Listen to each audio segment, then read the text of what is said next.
नमस्कार। भारत में 140-150 करोड़ की आबादी है। ये पूरी आबादी को मैं आज तहे दिल से एक प्रार्थना कर रहा हूँ, गुजारिश कर रहा हूँ, अपील कर रहा हूँ, कृपया मेरी बात को बड़ी गंभीरता से सुनिए। 1100-1200 वर्ष हो गए हैं, बहुत झगड़ लिए, बहुत हिंदू मुसलमान कर लिया। मुसलमानों ने अपने आप में जितने फिरके बने हुए हैं, एक दूसरे से बहुत नफरत कर ली, बहुत मारकाट कर ली। हिंदुओं में भी बहुत सारी जातियां बनी हुई है, उन्होंने भी आपस में बहुत मारधाड़ की, बहुत बड़े बड़े आंदोलन किए, एक दूसरे से नफरत की, मारकाट की। हासिल क्या हुआ? हासिल कुछ नहीं हुआ। 1200 वर्षों में कुछ हासिल नहीं हुआ है। जब से ये दुनिया बनी है तब से अब पहली बार एक कुछ ऐसी घटना हो रही है या ऐसी घटना हुई है कि जो आपकी और मेरी जिंदगी को बेहतर जीवन बना सकती है। आंखें खोल के देखने की जरूरत है। इसे किसी एक तराजू में तोलने की कोशिश मत करना।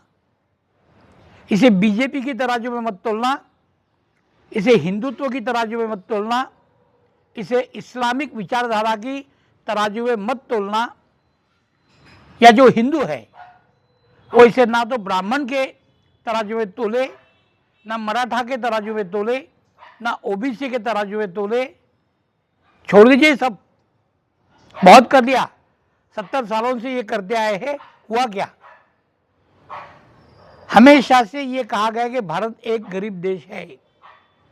मैं आपको याद दिला दूं, कांग्रेस का जब दौर था उस समय चिदम्बरम साहब का एक लेक्चर है, आपको यूट्यूब पे मिल जाएगा। अपने लेक्चर की शुरुआत ही वो करते हैं कि भारत एक गरीब और पिछड़ा हुआ देश है? नहीं है।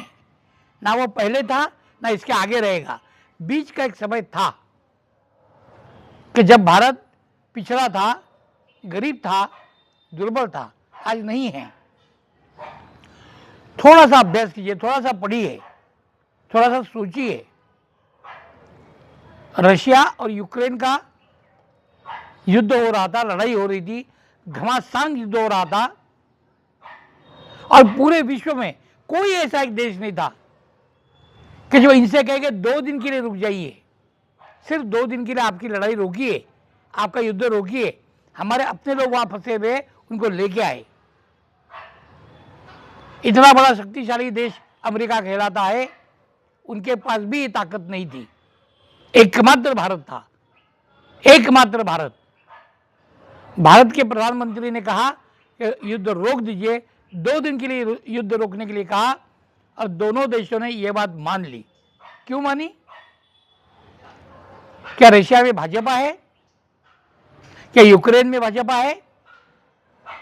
उन्होंने नरेंद्र मोदी जी की बात इसलिए नहीं मानी क्योंकि नरेंद्र मोदी जी भाजपा के हैं। उन्होंने भारत की बात इसलिए नहीं मानी क्योंकि नरेंद्र मोदी जी भारत के प्रधानमंत्री हैं। उन्होंने नरेंद्र मोदी जी की बात इसलिए मानी कि नरेंद्र मोदी जी पूरे विश्व को आगे ले जा रहे हैं। सारा विश्व भारत की तरफ क्यों देख रहा है? सभी देशों ने भारत से विनती की थी कि आप कहिए युद्ध रोकने के लिए। क्यों? सारे विश्व के देश एकत्रित आके भी तो कह सकते थे, लेकिन वो बात नहीं बनी क्योंकि पूरी दुनिया में कोई एक देश ऐसा नहीं था जो पूरे विश्व को प्रगति के पथ पर ले जा रहा था, आगे ले जा रहा था। भारत गत 10 वर्ष में जहां था 10 वर्ष के पहले, वहां से अब तक बहुत आगे निकल चुका है। थोड़ा सोचिए, भारत की जो सागर सीमा है, समंदर की सीमा 7,500 किलोमीटर की है। 250 पोर्ट बने हुए, जहां से बड़े बड़े सामान ले जाने वाले जहाजों का आवागमन होता है, आना जाना होता है, इंपोर्ट एक्सपोर्ट चलता है। कहने को 250 है, लेकिन काम करने वाले 5-7 ही है। बाकी के बस ऐसे ही बने हुए तो बने हुए। इसको आगे लेके जाते हैं, भारत का ट्रेड बढ़ाते हैं, पूरे विश्व का ट्रेड बढ़ाते हैं, सभी लोगों की जीवन खुशहाल करते हैं। यह विचार लेके सबसे पहले अटल बिहारी वाजपेयी जी आए थे। उनके कार्यकाल में उन्होंने सागरमाला प्रोजेक्ट को लाया था, लेकिन उनकी सरकार 5 वर्ष के आगे चल नहीं सकी। इसलिए प्रोजेक्ट जो शुरू हुआ था जहाँ का तहाँ धरा का धरा रह गया।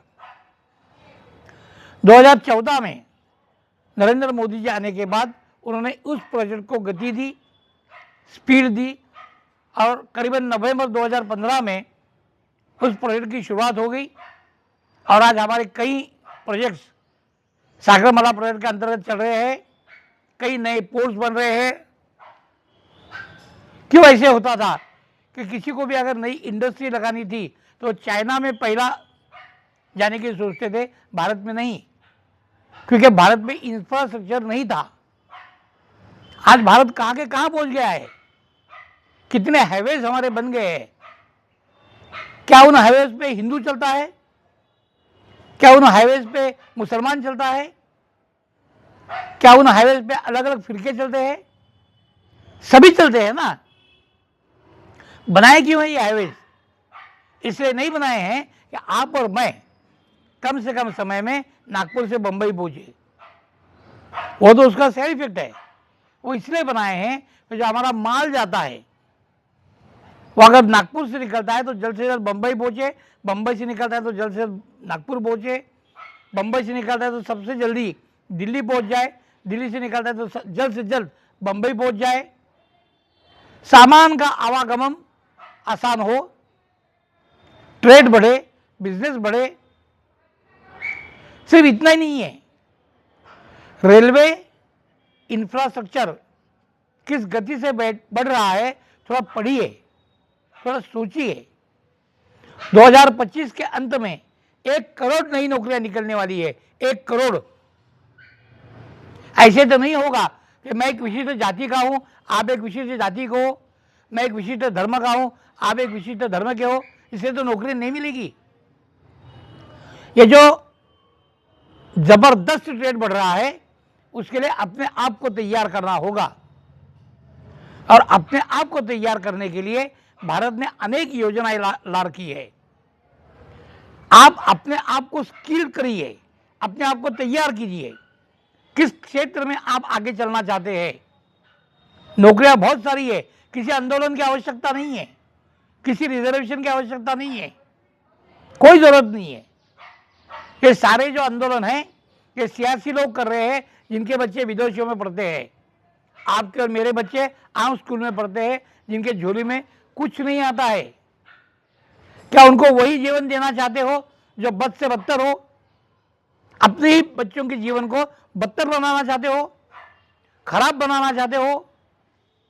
क्या करना चाहते हो अपने जीवन के साथ? क्या करना चाहते हो अपने बच्चों के जीवन के साथ? क्या करना चाहते हो अपने माता पिता के जीवन के साथ? क्या करना चाहते हो अपनी पत्नी के जीवन के साथ? किस उलझन में फंसे हुए हो? कौन हमको फंसा रहा है? जरा सोचिए, आगे आगे देखिए। ये जो घोषणा है सबका साथ, सबका विश्वास, क्या है ये? इसमें कोई जात पात पंथ संप्रदाय नहीं है। आप आइए, देखिए कि प्रगति कहाँ हो रही है। उस प्रगति में जिस भी किसी क्षेत्र में आप काम कर सकते हैं उसको चुनिए। चुनने के बाद उस क्षेत्र में काम करने के लिए आपके लिए सरकार द्वारा ट्रेनिंग उपलब्ध है। ट्रेनिंग लीजिए, काम को लगिए, काम करिए, अपने जीवन को बेहतर बनाइए। ये जाति पंथ धर्म संप्रदाय, इसमें लड़के झगड़ के कुछ नहीं होगा। हजारों वर्ष से करते आए हैं, सैकड़ों वर्ष से करते आए हैं, कुछ नहीं हुआ है। कई बड़े बड़े सूरमा आ गए, क्या हुआ आगे? कुछ नहीं हुआ। राजा और राजा बनते गया, रंग और रंग बनते गया। चाहते क्या है हम? हमारी मांग क्या है? अपना जीवन बेहतर रहे, अपने बच्चों का जीवन बेहतर रहे, अपने परिवार का जीवन बेहतर रहे, हमारी आने वाली पीढ़ियां सुख और शांति से जिए। क्या ये आपको समझ में नहीं आता है? क्या हमारे समझ में नहीं आता है? लड़ना है तो लड़ेंगे, आप भी लड़िए, मैं भी लड़ता हूं। या तो आप रहेंगे या तो मैं रहूंगा। हाथ क्या लगेगा? कुछ नहीं लगेगा। मैं बैठा हूं, आइए मैं समझाता हूं, आइए आगे बढ़ते हैं। अगर बटेंगे तो कटेंगे। इसका साथ आप हिंदू मुसलमान से मत लगाइए। हम सब लोग, चाहे किसी भी पंथ के हो, चाहे किसी भी मजहब के हो, चाहे किसी भी धर्म के हो, अगर हम साथ चलेंगे तो प्रकृति के उस आयाम को छुएंगे कि जो हमने कभी सपने में सोचा भी नहीं था। लेकिन अगर हम ही बटेंगे तो हमारा कटना तो तय है। ये बात अलग है, या मेरे हाथ से आप कटते हो या आपके हाथ से मैं कटता हूं। होगा क्या? कुछ नहीं होगा।